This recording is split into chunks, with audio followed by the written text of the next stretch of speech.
Blogging start ಆಗ್ತಿದೆ. ನಮ್ಮಪ್ಪ ನಮ್ಮ ತಂಗಿ ನಮ್ಮ ಅಜ್ಜಿ ಮನೆಗೆ ಹೋದ್ರು. ನಾನು ಅಮ್ಮ ಬ್ಲಾಗ್ ಸ್ಟಾರ್ಟ್ ಮಾಡ್ತೀವಿ. ಬನ್ನಿ ಗೈಸ್, ಏನು ಬ್ಲಾಗ್ ಮಾಡ್ತೀವಿ ನೋಡೋಣ. ಹಲೋ ಹಾಲ್, ಹೇಗಿದ್ದೀರಾ ಎಲ್ಲರೂ? ನೋಡ್ತಾ ನೋಡ್ತಾ ಆಗಲೇ 2ನೇ ಆಷಾಢ ಶುಕ್ರವಾರ ಬಂದೇ ಬಿಡ್ತು. ನಮ್ಮನೆ ಪೂಜೆ ಈ ರೀತಿ ಇತ್ತು.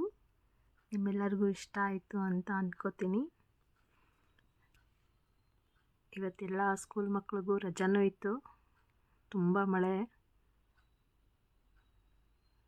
ನೋಡಿ. ಆ ತಾಯಿ ಪಾಪಣ್ಣ ಲೇಔಟಲ್ಲಿರೋ ಚಾಮುಂಡೇಶ್ವರಿ ದೇವಸ್ಥಾನಕ್ಕೆ ಹೋಗಿ ಮಳೆಯಲ್ಲಿ ತುಂಬ ಚೆನ್ನಾಗಿ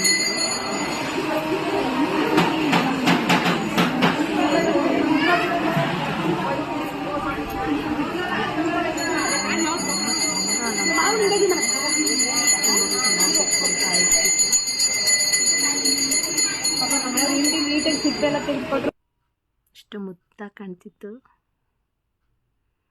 ತಾಯಿ ಚಾಮುಂಡೇಶ್ವರಿ ಎಲ್ಲರಿಗೂ ಆರೋಗ್ಯ ಕೊಡಲಿ ಅಂತ ಕೇಳ್ಕೊತೀನಿ. ನಿಮ್ಮೆಲ್ಲರಿಗೂ ಇಷ್ಟ ಆಯಿತು ಅಂತ ಭಾವಿಸ್ತೀನಿ. Thank you all.